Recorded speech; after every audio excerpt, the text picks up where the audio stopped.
لطفت همیشه شامل حالمه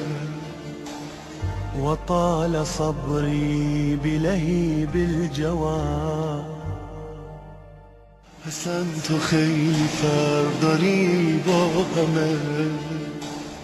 لا في السماء أنا ولا ذي طوى اجازه دادی به تو دل ببندم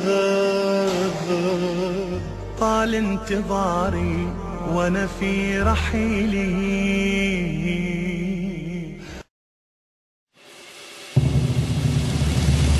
لطفت همیشه شامل حالمه اصلا تو خیلی فرق داری با همه اجازه دادی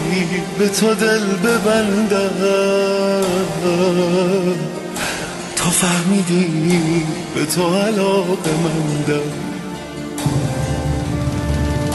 خودت دلیل این علاقه بودی چه بد بودم روزایی که نبودی نه آبرو داشتم نه عشق و میلی تو خیلی با محبتی تو خیلی باز اومدم آبرو داری کنی برای دردم تو یه کاری کنی بهت بگم از همه دل بریدم و تموم مردونگیا تو دیدم و باز اومدم تا که بگم دارا ندارم صبر و قرارم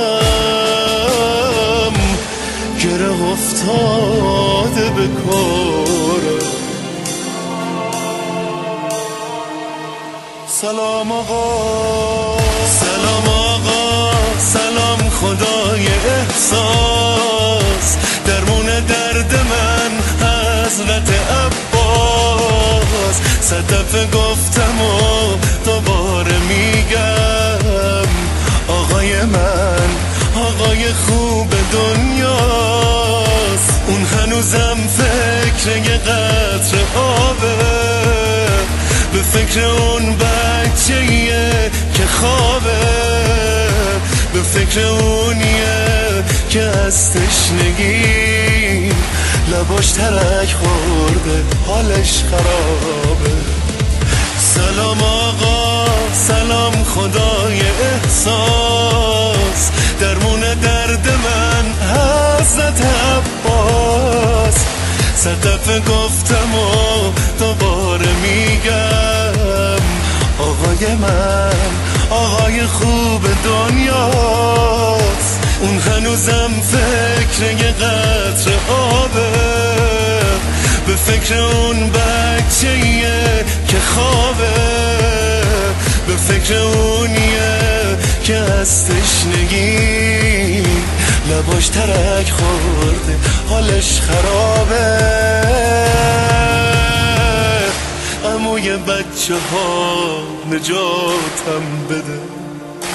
یه قدری مهربونی یادم بده سایه تو از روی سرم بر ندار صدات که میزنم جوابم بده خدای احساس نجاتم بده حضرت عباس جوابم بده خدای احساس خدای احساس حضرت عباس حضرت عباس جوابم بده